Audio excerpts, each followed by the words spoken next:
እንደ ችሎታው ለአንዱ 5 ሰጠ፣ ለአንዱ 2 ሰጠ፣ ለአንዱ 1 ሰጠ።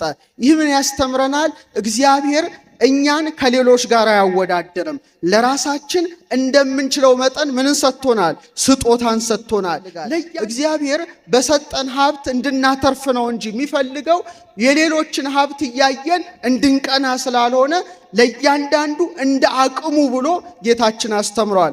ለዚህ ነው ቅዱስ ጳውሎስ በሮሜ 12 ከ3 እስከ 8 ስታነቡ እግዚአብሔር አለ ለእያንዳንዱ የእምነትን መጠን እንዳካፈለው እንደ ባለ አእምሮ እንዲያስብ እንጂ ማሰብ ከሚገባው አልፎ በትዕቢት እንዳያስብ በመካከላችሁ ባለው ለእያንዳንዱ በተሰጠኝ ጸጋ እናገራለሁ ይላል ቅዱስ ጳውሎስ። ስለዚህ በምንችለው አቅም መስራት ይገባናል እንጂ ከምንችለው አቅም ውጪ እንዳንሰራ ሐዋርያው ቅዱስ ጳውሎስ ያስጠነቅቃል። ምን አለ? በአንድ አካል ብዙ ብልቶች እንዳሉ የብልቶቹ ሁሉ ሥራ አንድ እንዳይደለ ይላል። እኔና እናንተም የተሰጠን ስጦታ ምንድን ነው? የተለያየ ነው። አንድ አካል አለ። ዓይን ያያል፣ ጆሮ ይሰማል፣ እጅ ይዳስሳል፣ እግር ይሄዳል፣ ምላስ ይቀምሳል፣ አፍንጫ ያሸታል። አይደል እንዴ? ዓይን ጆሮ ልሁን አይልም፣ ጆሮ እግር ልሁን አይልም፣ እግርም እጅም ልሁን አይልም። ሁሉም ሕዋሳት የራሳቸውን ሥራ እንደሚሰሩ ሁሉ ይላል ቅዱስ ጳውሎስ እያንዳንዱ በተሰጠው መክሊት በተሰጠው ጸጋ ማንን ያገልግል? እግዚአብሔርን ያገልግል ካለ በኋላ እንደተሰጠንም ጸጋ ልዩ ልዩ ስጦታ አለን ይላል። ትንቢት ቢሆን እንደ እምነታችን መጠን ትንቢት እንናገር፣ አገልግሎት ቢሆን በአገልግሎታችን እንትጋ፣ የሚያስተምርም ቢሆን በማስተማሩ ይትጋ፣ የሚመክርም ቢሆን በመምከሩ ይትጋ፣ የሚሰጥ ደግሞ በልግስና ይስጥ፣ የሚገዛ የሚያስተዳድር በትጋት ያስተዳድር፣ የሚምር በደስታ ይማር እያለ ሐዋርያው ቅዱስ ጳውሎስ ያስተምራል። ስለዚህ መንፈስ ቅዱስ አካሉ አንድ ነው፣ ስጦታው ግን ምንድን ነው? ብዙ ስለሆነ ጌታችን ሲያስተምር ምን አለ? ለእያንዳንዱ እንደ አቅሙ አለ። እንደምኑ? እንደ አቅሙ። ለምሳሌ እንቁራሪት ይባላል ዝሆና አህላለሁ ብላ ፈንድታ ሞተች ይባላል። እና እንደ አቅም ከአቅም በላይ እግዚአብሔር አያስገድደንም። ስለዚህ ዋናው ነገር ያለን መጠን ሳይሆን በተሰጠን ነገር ምን አደረግንበት ብሎ ነው ራሱ ኢየሱስ ክርስቶስ የሚጠይቀን። ስለዚህ አንዱ በአንዱ ጸጋ መቅናት አያስፈልግም። 2 የሚሰጥ 5 የሚሰጥ 1 የሚሰጥ ወጥተ ወርደ ካተረፍክ 5ቱ የገባበት ቦታ አንተም ትገባለህ ማለት ነው። ከቃሉ ጋር ናችሁ። እግዚአብሔር ከሁላችን ጋር ይሁን። አሁን እያንዳንዱን ከሕይወታችን ጋር አስተሳስረን ወደምንማርበት ክፍል እንሸጋገር። ጌታ ምን አለ? 5 መክሊት የተቀበለው ሄዶ ነገደበት፣ ሌላም 5 አተረፈ ይላል።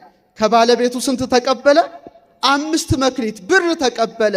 ወጥቶ ወርዶ ነግዶ ስንት አተረፈ? አሁን ምን ያስተምረናል? 5 የተቀበለው 3 አላተረፈም። 5 የተቀበለው 2 አላተረፈም፣ ወይም 7 ብር አልሰጠም። 5 የተቀበለው ስንት አተረፈ? ሌላ 5 አተረፈ። ይሄ ምን ያስተምረናል? በሉቃስ 12:48 ላይ ብዙ ከሰጠው ሰው ሁሉ ከእርሱ ብዙ ይፈለግበታል አለ ጌታ። ብዙ ሀብት ከሰጣችሁ ባለቤቱ ምን ይፈልጋል? ብዙ ነገር ይፈልጋል። ሲቀጥል ብዙ አደራ ከሰጠው ከእርሱ አብዝተው ይሹበታል ስላለ 5 የተቀበለው ወጥቶ ወርዶ ሌላ 5 አተረፈ። አሁን ወደ ምስጢሩ እንግባ። እግዚአብሔር ምስጢሩን ጥበቡን ለሁላችንም ይግለጥልን። ትርጓሜው ብዙ ነው። እኔ ግን ማስተምራችሁ ከኔና ከናንተ ሕይወት ጋር የሚሄደውን መርጬ ነው። ስንት መክሊት ተቀበለ? 5። እስቲ ሊቃውንት በተለይ የግዕዝ በግዕዝ መተርጉማን 5 መክሊት የሚሉትን 5ቱ የስሜት ሕዋሳት ብለውታል። የስሜት ሕዋሳት ርዕይ ማየት ምናችን ያያል? ዓይናችን ያያል። ሰሚ መስማት ምናችን ይሰማል? ጆሮአችን ይሰማል። 2 አጼኖ ማሽተት ምናችን ያፈሽታል? አፍንጫችን። ጢም መቅመስ ምናችን ይቀምሳል? ገሲስ መዳሰስ ምናችን ይዳስሳል? እጃችን ይዳስሳል። ስለዚህ እግዚአብሔር ለእያንዳንዱ ምን ሰጥቶታል? 5 የስሜት ሕዋሳት ሰጥቶታል። እኔም አንተም አንቺም ሁላችንም ምን አለን? ዓይን አለን፣ ጆሮ አለን፣ አፍንጫ አለን፣ እጅ አለን፣ አፍ አለን። ሲደመር ስንት ይሆናል? 5 የስሜት ሕዋሳት ሰጥቶናል ነው። ስለዚህ ለእያንዳንዱ ሰው እግዚአብሔር የሰጠው የመጀመሪያ ስጦታ 5ቱ የስሜት ሕዋሳቱ ነው። በአምስቱ የስሜት ሕዋሳታችን ዓለምን እናውቃለን አናውቅም? ዓይናችን ምን ያያል? ይሄን ሁሉ ያያል። ጆሮአችን ድምፅን ይሰማል። ምላሳችን ምግብን ይቀምሳል። አፍንጫችን ምንን ያሸታል? መዓዛን ያሸታል። እጃችን ምን ያደርጋል? ይዳስሳል። ስለዚህ ዓለምን የምንረዳበት 5 መክሊት አድርጎ 5 የስሜት ሕዋሳትን ለሁሉም ሰጥቷል። ይህ ብቻ አይምሰላችሁ። እግዚአብሔርን የምናውቀው በምናችን ነው? በ5ቱ የስሜት ሕዋሳታችን። ለምሳሌ ዓይናችን ምን ያነባል? መጽሐፍ ቅዱስ ያነባል። ጆሮአችን ምን ይሰማል? የእግዚአብሔርን ቃል ይሰማል። አፍንጫችን የማንን መዓዛ ያሸታል? መዓዛ ቁርባኑን፣ መዓዛ ዕጣኑን ያሸታል። አፋችንስ ያመሰግነዋል። ምላሳችን ስጋውን ይበላል፣ ደሙን ይጠጣል። እጃችን ይመጸውታል። ስለዚህ በ5ቱ የስሜት ሕዋሳት ዓለምን እናውቃለን። በ5ቱ የስሜት ሕዋሳት እግዚአብሔርን ጭምር እናውቃለን። ስለዚህ እግዚአብሔር ለእያንዳንዳችን ምን ሰጠን? ሳያዳለ 5ቱን የስሜት ሕዋሳት ሰጠን። ስለዚህ እነዚህ የስሜት ሕዋሳታችን ንጹሕ ከሆኑ ነፍሳችን ምን ትሆናለች? ብርሃን ትሆናለች። 5ቱ የስሜት ሕዋሳታችን ከጨለመ ነፍሳችን ትረክሳለች። እግዚአብሔር ከመርከስ ይጠብቀን። ስለዚህ 5 መክሊት ተቀብሎ ያተረፈው ሰው ምንን ይወክላል? እያንዳንዱ ሕዋሳቱ ለማን የተገዛ? ለእግዚአብሔር በተገዛ ሰው ይወክላል። እግዚአብሔር መጀመሪያ እንደ አንድ መክሊት አድርጎ የሰጠን ዓይናችን ነው። እግዚአብሔር ለምን ዓይናችን እኮ ወደ 130 ሚሊዮን ሕዋሳት አሉት። ለምንድን ነው ይህን ዓይን የሰካለን? ዝም ብለን ሳሩን፣ ቅጠሉን፣ ምግቡን እንድናይበት ነው? ያ ብቻ አይደለም። ዓይን የምን መብራት ነው? የነፍስ መብራት ነው። እስቲ በሉ የምን መብራት ነው? ጌታችን ምን አለ?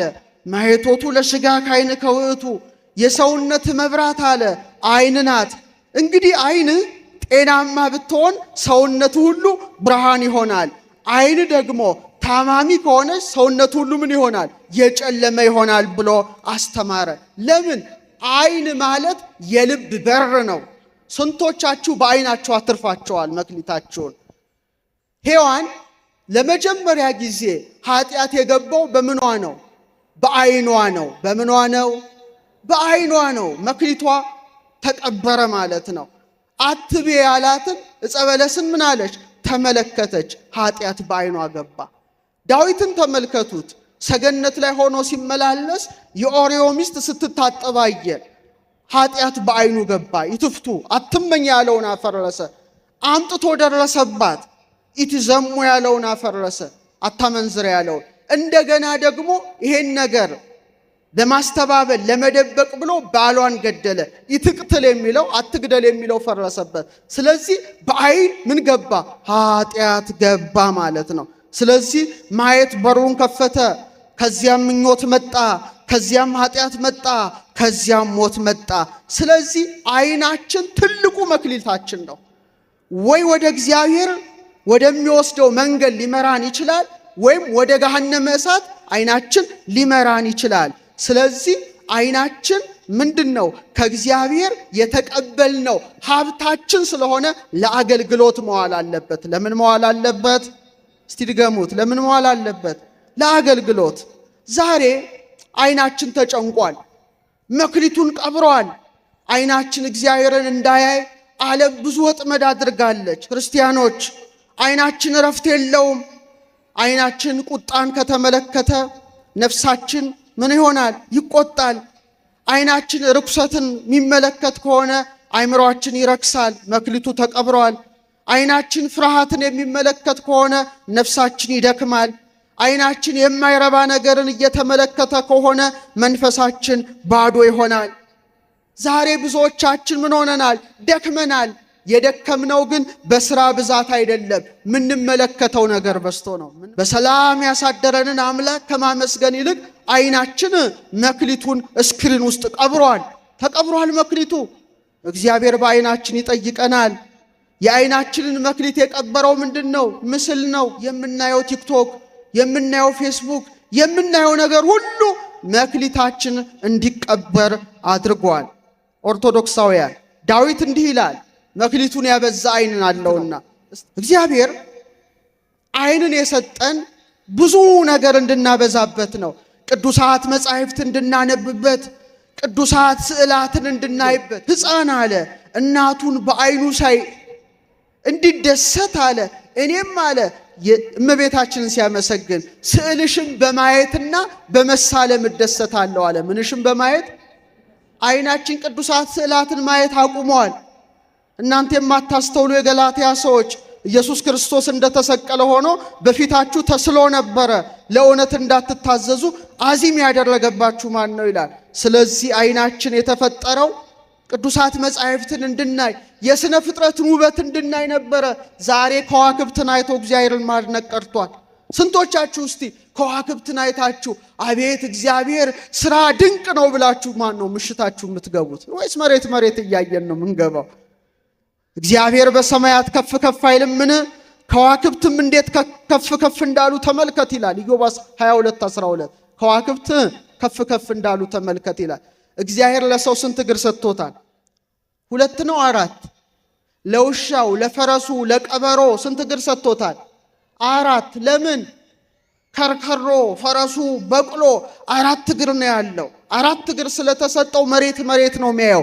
ሚግጣውን ሳር ሚጠጣውን ውሃ ፍለጋ አይኑ መሬት ተተክሏል። ሰው ግን እግዚአብሔር ሲፈጥረው እንደ ዘንግ መልምሎ እንደ ሸት ፈልፍሎ ቀና አድርጎ የፈጠረው ዓይናችን ወደ ሰማይ እንድናይ ያደረገን አባታችን ሆይ በምን የምትኖር ለመብል ለመጠጥ ለሆድ ብቻ አይደለም የተፈጠር ነው።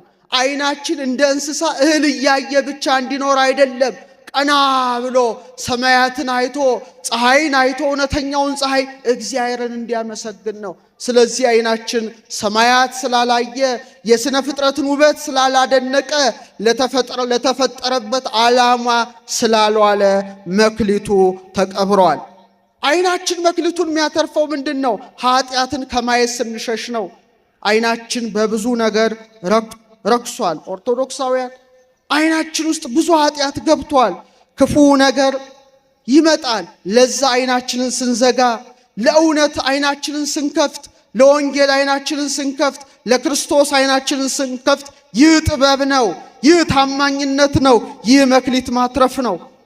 ስለዚህ ኦርቶዶክሳውያን ዛሬ ብዙዎቻችን የዓይናችን መክሊት የቀበርነው ምንድን ነው? ሁሉንም ነገር እናያለን። እየሰማችሁ ነው? ፊልተር እንኳን አናደርግም። ያለ ቁጥጥር ያለ ገደብ የምናየው ነገር በዛ ደግሞ ኃጢአት በዓይናችን ውስጥ ገባ፣ ነፍሳችንን ሁሉ አጨለመ። በዚህ ዓይናችን ክርስቶስን ነው ስናይ የምንውለው ወይስ ኃጢአት ስናይ ነው የምንውለው? በዚህ ዓይናችን ቅዱሳት መጻሕፍት ስናነብ ነው የምንውለው ወይስ ነገር ብቻ ስናይ ነው የምንውለው? ብርሃንን ሰጥቼ ነበረ፣ አንተ ግን ጨለማን መረጥክ። መክሊት ሰጥቼ ነበረ፣ የዓይን መክሊት፣ አንተ ግን ስክሪን ውስጥ ቀበርከው ይልሃል። ስለዚህ መጠንቀቅ ያስፈልጋል። ይህ ዓይንህ ወይ ወደ መንግሥተ ሰማያት ሊያስገባ ይችላል ወይም ወደ ገሃነመ እሳት ሊያስጥል ይችላል። ስለዚህ አንተ በጎ ታማኝ ባሪያ ዓይንህን ሰጥቼ ነበረ ይላል ክርስቶስ። በዓይንህ አይተኸኛል። ዓይንን ሰጥቼ ነበረ፣ በዓይን ቅዱሳት መጻሕፍትን አንብበሃል። ዓይንን ሰጥቼ ነበረ፣ በዓይን ድሆችን በርኅራኄ ተመልክተሃል። አንተ ታማኝ በጎ አገልጋይ ወደ ጌታ ደስታ ግባ የሚለውን ሕይወትን ቃል እንዲያሰማን ቅዱስ ፈቃድ ይሆንልን። አንደኛው መክሊት ይሄ ነው። ስለዚህ በቃሉ ሚዛንነት ዓይናችን ጨልሟል ወይስ በርቷል? መክሊቱን አትርፏል ወይስ አላተረፈም? እኔም አንተም ሕይወታችንን እንመርምር። ሁለተኛው መክሊት ጆሮአችን ነው። ምናችን ነው? እስቲ ድገሙት። አዎ ትልቅ መክሊት ነው ጆሮ። ሰሚ ምን ሰማበት ነው።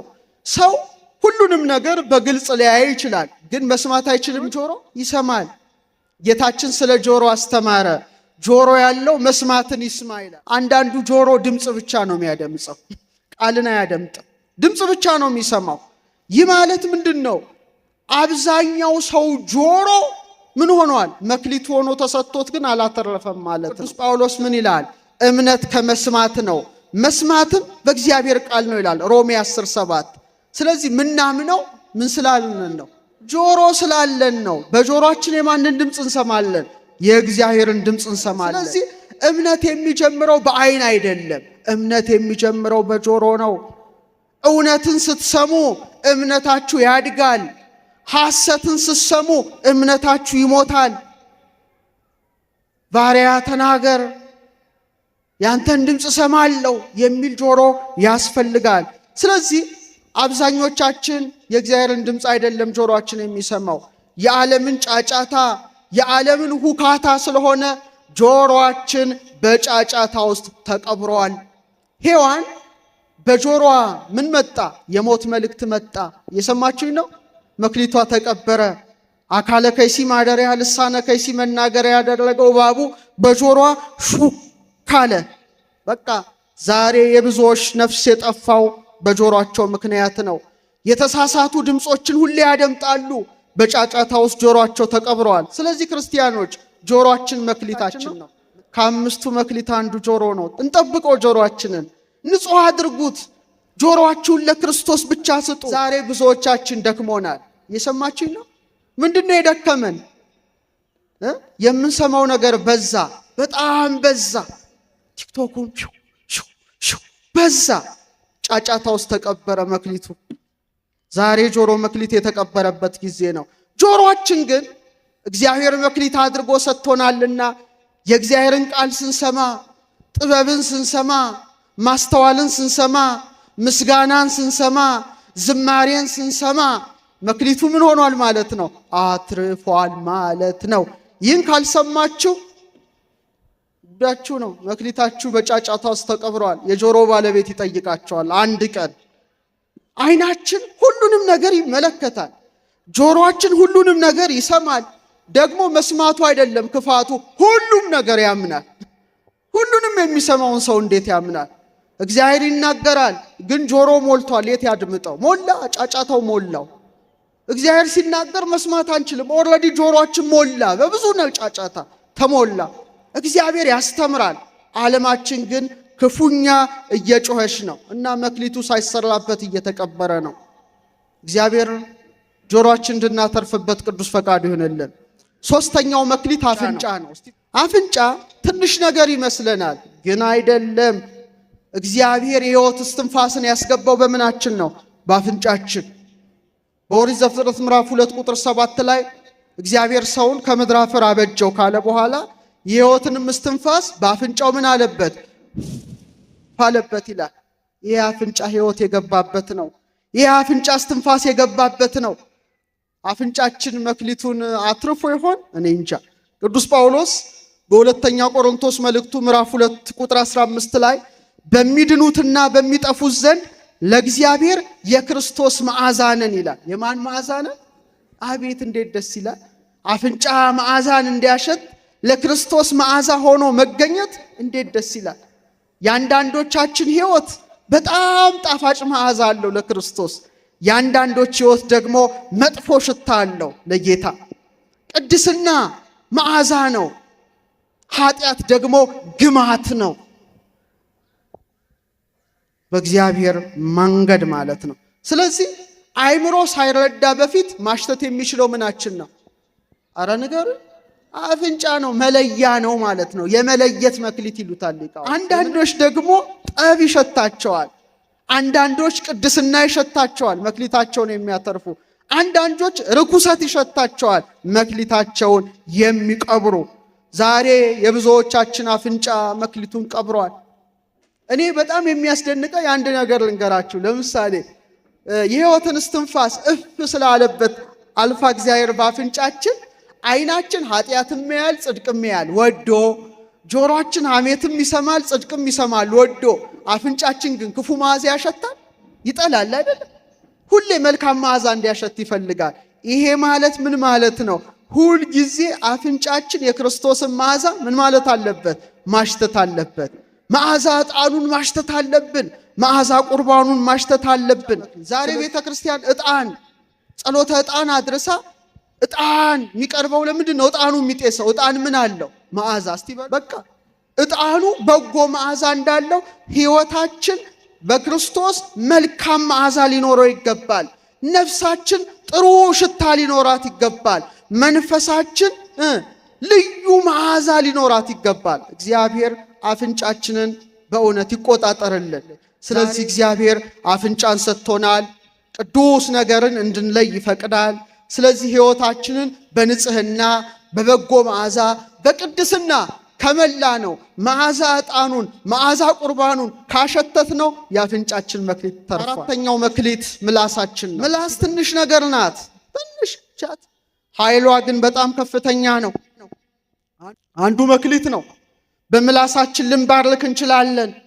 በምላሳችን ልንረግም እንችላለን። በምላሳችን ልንገድል እንችላለን። በምላሳችን ሕይወት ልንሰጥ እንችላለን። በምላሳችን ልንተክል እንችላለን። በምላሳችን ልናፈርስ እንችላለን። ኦርቶዶክሳውያን ያዕቆብ በመልእክቱ ምን አለ? ምላስ ትንሽ አካል ናት አለ፣ ግን ትመካለች አለ። እንደውም እንደ ግዕዙ ከገሃነም ይልቅ ታቃጥላለች ይላል። ከምን ይልቅ? ገሃነም ያቃጥለው ኃጥኡን ብቻ ነው። ምላስ ግን ጻድቁንም ኃጥኡንም ታማለች። ሕይወት ወሞት ውስተ እደ ልሳን ምሳሌ 18:21 ሕይወትና ሞት ምን ላይ ናት አለ? ምላስ ላይ። ምላሳችን ሕይወት ሊያመጣ ይችላል፣ መክሊት ሊያተርፍ ይችላል። ምላስ ደግሞ ሞትን ሊያመጣ ይችላል፣ መክሊቱን ሊቀብር ይችላል። ቃላቶቻችን እያንዳንዳቸው ተጽፈዋል ላይ። አሁን አይምሰልህ፣ እያንዳንዱን ታነበዋለህ። እኔ ተናግሬ ይሆን ብለህ እንዳትደነግጥ። ስለዚህ እያንዳንዱ ቃላችን ይገነባል፣ እያንዳንዱ ቃላችን ያፈርሳል። አንድ ጥበብ ልንገራችሁ። አባቶቻችን እናቶቻችን ያሁኖቹን አለ የበፊቶቹ አሁን ምን እንደምንሰራም አናውቅም። ጠበል የሰማችሁኝ ነው። ጠበል ውጭ ያስቀምጣሉ፣ ቤት አያስገቡም። ለምን መሰላችሁ? ምንናገረው ነገር ይላሉ ጠበሉን ያረክሰዋል። ምኑን ያረክሰዋል? ጠበሉን ያረክሰዋል። ስለዚህ ሐሜተኛ ነና አፋችን አያርፍም። ያን ለጤንነት ብለን ብንጠጣው መልሶ በሽተኛ ያደርገናል። እግዚአብሔር አንደበታችን ይጠብቅልን። ለአንደበቴ መዝጊያ ብጅ ይላል ዳዊት። ምን ሰጠው አስተያየት ስንቱን ሰብሮታል መሰላችሁ? ትጠየቁበታላችሁ፣ እንጠየቅበት። መጨረሻ መክሊት እጃችን። ምናችን? አምስተኛው መክሊት እጅ ነው። እግዚአብሔር ለሰው የሰጠው ትልቁ መክሊት እጁ ነው። በጣም ደስ ይላል። እግዚአብሔር እንድናይ ብቻ አይደለም የፈጠረን፣ እንድንሰማ ብቻ አይደለም የፈጠረን፣ እንድናሸት ብቻ አይደለም የፈጠረን፣ እንድንቀምስ ብቻ አይደለም የፈጠረን። እግዚአብሔር ሰውን እንዲሰራ ስለፈጠረው ምን ሰጥቶታል? አረመልሱ እጅ ሰርቶታል። ይሄ ጣት ነገ በመቃብር ይታሰራል። ክርስቲያኖች አሁን ነው መስራት፣ አሁን ነው መክሊትን ማትረፍ። ነገ ያንተ ቀን አይደለም እና እግዚአብሔር በእጃችን እንድናተርፍ ቅዱስ ፈቃዱ ይሁንልን። ሁለት መክሊት የተቀበለው ሌላ ሁለት አተረፈ ይላል። ስንት? አራት ሆነ ማለት ነው። እግዚአብሔር እንድናተርፍ ይፍቀድልን። አምስቱ ደስ ይላል። በቃ አምስት አተረፈ፣ ሁለቱም ሁለት አተረፈ ይላል። ሁለት ምንድን ነው? እቺን ነገራችሁ አንዱ ባጭሩ ነገራችሁ ቶሎ ትምህርት ልጠቅል እስቲ። ነፍስና ስጋ በሉ እስቲ። በቃ ሁለት መክሊት ማለት ምንድን ነው? ነፍስና ስጋ ነው። ለሁሉም የተሰጠ ነው። ስጋችን መክሊት ነው፣ ነፍሳችን መክሊት ነው። ስጋ ለእግዚአብሔር ሲሰራ መክሊታችን ይትረፈረፋል። ነፍሳችን ለእግዚአብሔር ስትሰራ መክሊታችን ይትረፈረፋል። ነገር ግን ስጋህም ስንፍናን ነፍስህም ኃጢአትን ስትወድ መክሊት ይቀበራል። እንድናተርፍ ፈቃዱ ይሁንልን። ሁለት መክሊት የተቀበለው በሁለቱም አትርፏል። አራት ሰጥቷል። ዛሬ በስጋቸው ያተረፉ በነፍሳቸው ያተረፉ ለእግዚአብሔር የኖሩ ድንቅ ሰዎች አሉ። ግማሹ ደግሞ ስጋውና ነፍሱ የከሰረበት ሰው አለ። እግዚአብሔር ይጠብቃል። ሁለተኛ እምነትና ስራ። እስቲ በሉ። ትልቁ መክሊት እምነት ነው። ትልቁ መክሊት ስራ ነው። እምነት ብቻ በቂ አይደለም፣ ስራ ብቻም በቂ አይደለም። መጽሐፍ ቅዱስ ስራ የሌለው እምነት ምንድን ነው? የሞተ ነው ይላል። ስራ የሌለው እምነት ምንድን ነው? የሞተ ነው። ሁለት መክሊት የተቀበለው ባሪያ አምኖ ብቻ ተቀመጠ እንዴ? አልተቀመጠም። ምን አደረገ? ሰራ። ዛሬ ብዙዎች እናምናለን ግን ምንም አናደርግም። ምንም እናስቀድሳለን ግን አንቆርብም። ብንቆርብም ለድሆች ደግሞ አንረዳ። ይሄ መክሊት አለማትረፍ ነው። ስለዚህ በልባችን እንመን፣ በእጃችን እንስራ። ያኔ ስንት አተረፍን ማለት ነው? ሁለት አተረፍን። ሰማይና ምድር ሁለት መክሊት ነው። ሁለት መክሊት ነው። ልንገራችሁ፣ ይሄ በጣም ያስገርማቸዋል። ሰው በሁለት ዓለማት መካከል ይኖራል፣ በምድርና በሰማይ። ጭንቅላታችን ወደ ምንድን ነው? ወደ ሰማይ። እግራችንስ? ሁለት መክሊት የተቀበለ ሰው ማለት በሁለቱም ዓለም እንዴት መኖር እንደሚቻል ያወቀ ሰው ማለት ነው። ብዙ ሰዎች ምድርን እንወዳለን፣ ሰማይን ግን እንረሳለን። ጭንቅላታችን እኮ አቅጣጫ ወደ ሰማይ ነው። እንደ እንስሳ እንደዚህ አይደለንም፣ አልጎበጥንም። ጭንቅላታችን ወዴት ነው? ድገሙት። ታዲያ ምድርን ብቻ ምድር የምንለው ምንድን ነው? ገሃነመ እሳት እንግባ ወይ መንግስተ ሰማያት ወይ ገነት ወይ ሲኦል ሰውነታችሁ ላይ ታውቁታላችሁ። ልንገራችሁ? እሺ አሁን ራሳችሁን መርምሩ። እኔ የለሁበትም፣ እኔም ራሴን ልፈትሽ። እግዚአብሔር 4 ነገሮች ሰውነታችን ላይ ያስቀምጧል። እስቲ እሳት በሉ እስቲ። ነፋስ፣ ውሃ፣ መሬት። የት ላይ መሰላችሁ ያስቀመጠው? ጭንቅላት ላይ ይላሉ ሊቃውንት። እሳትን ሾመው። ምንን? እሳት። እሳት ምንድን ነው? ብርሃን ነው። እሳት ምንድን ነው? ሙቀት ነው። ጭንቅላት ምንድን ነው? ብርሃን እውቀት ያለበት ነው። ንዴት ግለት ያለበት ነው። ሳምባ ላይ ልብ ላይ ደግሞ ነፋስን ሾመው። እስትንፋስ ነው። ጥሩ። ሆድ ዕቃ ላይ ደግሞ ውሃን ሾመው። ምንን? ድገሙት። ሆዳችን ይንሰፈሰፋል፣ አንጀታችን ውሃ ነው። ከወገብ በታች ያለው ደግሞ ምንን ይረግጣል? መሬትን ሾሟል። ስለዚህ እሳት፣ ነፋስ ከላይ፣ ውሃና መሬት ከታች ነው ያሉት። ግልጽ ነው? ጥሩ። አሁን ምንድነው ምስጢሩ ማለት ነው? እሳትና ነፋስ የነ ቅዱስ ገብርኤል ጠባይ ነው። ውሃና መሬት ደግሞ የእንስሳውም የአራዊቱም ጠባይ ነው። አሁን መጓተት ነው እኔና እናንተ ያዝ ነው። ስለዚህ ይሄ እሳትነታችንና ነፋስነታችን የመላእክት ጠባይ ስለሆነ ይሄ ከበለጠ ወደ ሰማይ ይላል። ሰማያዊ ነገር ያምረናል፣ ሰማዩ ይናፍቀናል። ተኝተን ጌታን፣ ስንንቀሳቀስ ጌታን፣ ስንበላ፣ ስንሄድ፣ ስንራመድ ሁሌ እሱ ጋር ነው የሚያምረን፣ እንደ ቅዱስ ጳውሎስ ማለት ነው። ውሃና መሬትነታችን ደግሞ ሆድ ዕቃችንና ከወገባችን የመራቢያ አካላችን ከከበደ ምን መሰላችሁ? ወደ ታች አይደለ? ብላ፣ ጠጣ፣ ተኛ፣ ንቃ፣ ብላ፣ ጠጣ፣ ውለድ፣ ተኛ፣ ሌላ ነገር የለው። ሆዱን ሲያስብ የሚኖር ሞት አይቀርም፣ ሰው ይሞታል ነው። ስለዚህ ተመልከቱ፣ ንፋስና እሳትነቱ በርትቶ ከሆነ ላይ ነው ያሉት፣ ወደ ሰማይ ነው የሚሄደው ነፍሱ ወደ ገነት። ውሃውና መሬትነቱ ተጭኖት ከሆነ ታች አይደለ ያሉት፣ ወደ ሲኦል ይወርዳል ማለት ነው። ስለዚህ ራስን ገምግም። እስከ መቼ ድረስ ሰው ሰማይን ረስቶ ምድርን ብቻ እየተጫነ ይኖራል? ይሄ መክሊት አለማትረፍ ነው። አንዳንዱ ሰው እድለኛ ነው፣ በምድር እየኖረ ሰማይን ያስሳል። ይሄ ነው መክሊት ማትረፍ። መክሊት ማትረፍ ይሄ ነው። 2 መክሊት ሌላ ልጨምርላችሁ፣ ዕውቀትና ተግባር። እስቲ በሉ። ይሄም መክሊት ነው። አንዳንዱ ያውቃል አይተገብርም፣ አንዳንዱ ይተገብራል አያውቅም። እግዚአብሔር ግን የሚፈልገው ምንድነው? ዕውቀትም ተግባርም፣ ምግባርም ሃይማኖትም፣ ሰማይም ምድርም ነው አይደለም? ነው ማለት ነው። ስለዚህ አንተ ታማኝ አገልጋይ በጥቂቱ ታምነሃል፣ በብዙ ሾመሃለሁ፣ ወደ ጌታ ደስታ ግባ የሚለውን ቃል እንዲያሰማን ቅዱስ ፈቃድ ይሁንልን። በ3 ደቂቃ ስለ አንድ መክሊት ነግሬያችሁ እቀመጣለሁ። አሳዛኙ ሰው መጣ። እዚህ ላይ አሳዛኙ ሰው መጣ። ወደ ጨለማ የተጣለው ሰው መጣ። አንድ መክሊት የተቀበለው ወጥቶ ወርዶ ሳያተርፍ ምን አደረጋት ይላል? ቀበረው ይላል። ከባድ ነው። አንድ ነው የተሰጠው፣ አንዱንም ቀበረው።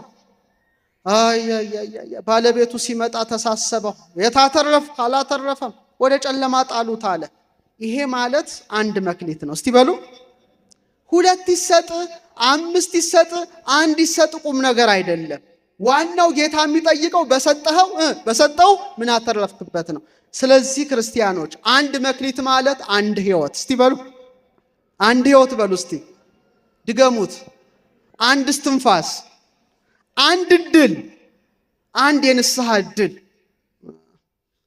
አንድ ጊዜ እግዚአብሔር የሰጠን ጊዜ። ትንሽ ልንገራችሁ፣ ዛሬ ሕይወታችን ራሱ አንድ መክሊት ነው። እግዚአብሔር ብዙ ለምን አልተማርክም? ለምን ብሉይ ኪዳን አዲስ ኪዳን ጠንቅቀህ አላወቅንም? ለምን መተርጉም አይሆንክም? ለምን ሀብታም ሆነ አልሰጠም ይላል። ግን አንድ ሕይወት ሰጥቼ ነበር ይላል። ሕይወት የጋራ ነው አይደል? ነው አይደለም? ሕይወት የጋራ ነው። ልብ የጋራ ነው። ምናልባት አምስቱ የስሜት ሕዋሳታችን ፍጹም ላይሆን ይችላል 5 መክሊት እንደተቀበለው። ግን ሰው ከእንስሳት የሚለይ ምን አለው? አንድ ልብ አለው። በልባችን መውደድ ያቅተናል እንዴ? ኧረ በሞቴ ነገሩ መውደድ ያቅተናል? ንስሐ መግባት ያቅተናል? ይቅር ማለት ያቅተናል? መለወጥ ያቅተናል? አያቅተንም። አንድ እድል ነው እግዚአብሔር የሰጠን። ብዙዎች ዛሬ ልባቸውን ቀብረዋል። ልባቸው ጸሎት የለውም። ልባቸው ንስሐ የለውም። ልባቸው ፍቅር የለውም። ዓላማ የለውም። ልክ ልባቸው መሬት ሆኖ መክሊታቸውን ቀበረባቸው። ያሳዝናል። አንድ መክሊት አንድ እድል ነው። ዛሬ እግዚአብሔር አንድ ጥሪ ያስተላልፏል። አንድ ማስጠንቀቂያ ለእናንተ ሰጥቷል፣ ለእኔም ሰጥቷል። አንድ ቅጽበት ሰጥቷል። አንድ ክፍት በር ሰጥቷል። ያ ካለፈ አለፈ ነው። ፈያታዊ ዜማን አንድ እድል አገኘ አይደል? መስቀል ላይ አንድ እድል አገኘ። አንድ እድል። ወንበዴው በግራ የተሰቀለው እኮ አንዱን እድል አልተጠቀመበትም። ይሳደብ ነበር ይላል እስኪሞት ድረስ። ያ ግን አንድ የተከፈተች በር ሲያገኝ አቤቱ በመንግስት በመጣ ጊዜ ምን በለኝ አለ? አስበኝ አለ። ዛሬ ብዙዎቻችን እግዚአብሔርን አልካድነውም፣ ግን ነገ እንላለን። በቃ ችግሩ መቀመጥ። አረ ቆይ ቁረቡ፣ እስቲ ቆይ እስቲ ትንሽ ልቆይ ነገ። አይ አንድ መክሊት የተቀበለው ባሪያ ጥፋቱ ሰርቋል። መክሊት አልሰረቀም አይደለም። ምንድነው ግን መክሊቱን አባክኗል? አላበከንም። አባክኗል እንዴ? አላበከንም። ጥሏል? አልጣለም። ግን ያላደረገው ነገር ምንድነው? አለማድረጉ ነው። ይሄ ለፍርድ አብቅቶታል። ብዙዎቻችን በእውነት መንቃት፣ መብላት፣ መጠጣት ሆኗል ስራችን። ጸሎት የለም፣ እድገት የለም፣ አገልግሎት የለም፣ ለውጥ የለም፣ ንስሐ የለም። ህይወታችን ልምድ ሆኗል። ህይወታችን ምን ሆኗል? ልምድ ሆኗል። ነፍስ ዝም ብላለች። ልባችን ቀዝቅዟል። መክሊቱ ተቀብሯልና እግዚአብሔር አምላክ መክሊታችን እንድናተርፍ ቅዱስ ፈቃዱ ይሁንልን። ስለዚህ ህይወት እድል ነው። ባካችሁ ተጠቀሙበት። ዛሬ የመዳን ቀን መቼ ነው? ነገ ነው ወይስ አሁን? ዛሬ አሁን ነው። ተጠቀሙ። ቶሎ ንስሐ ግቡ። ቶሎ ስጋው ደሙ ተቀበሉ። ከዛ የምንጣልበት ቦታ ብርሃን የለም፣ ጨለማ የወጣው ቦታ ነው። ስለዚህ ኦርቶዶክሳውያን መክሊታችን እንድናተርፍ አምላካችን ቅዱስ ፈቃዱ ይሁንልን። ያስተማረን የመከረን አንተ በጎ ታማኝ አገልጋይ ወደ ጌታ ተላ ደስታ ግባ የሚለው ኢየሱስ ክርስቶስ መክሊታችን አትርፈን በመንግስቱ እንድንደምቅ ቅዱስ ፈቃዱ ይሁንልን። ገብርኄር ታማኝ አገልጋይ ማን ነው እንዳለ ቅዱስ ጳውሎስ ሕይወታችንን በቃሉ እንድንፈትሽ አምላካችን ቅዱስ ፈቃዱ ይሁንልን። ወስብሐት ለእግዚአብሔር።